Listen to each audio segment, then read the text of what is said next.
Hello, my name is Eddie Tofpik. I'm Head of Technical Analysis and Senior Markets Analyst at ADM Investor Services International Limited. And here is your daily technical analysis of Brent crude oil and spot gold. ICE Brent crude oil futures. A third bearish black crow yesterday, but as more importantly a big bearish opening long black Morobozo and a more than suitable follow-on to the previous two-day homing pigeon pattern. Now, traditionally homing pigeon patterns are seen as a bullish reversal.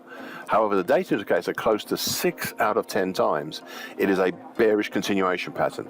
This time the market definitely followed the data rather than the tradition.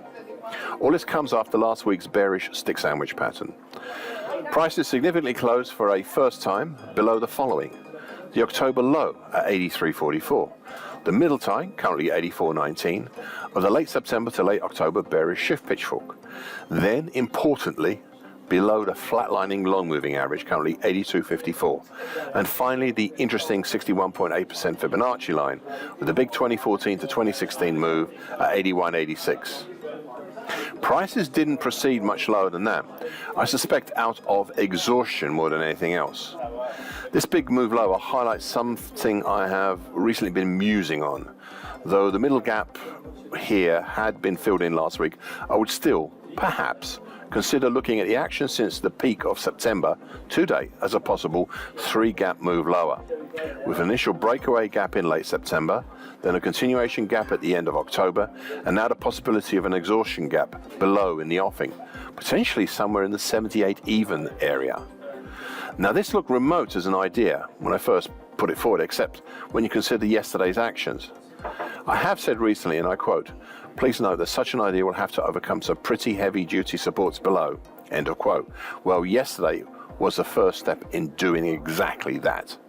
So far today, a lower open with a cautious move down below yesterday's low. Spot gold.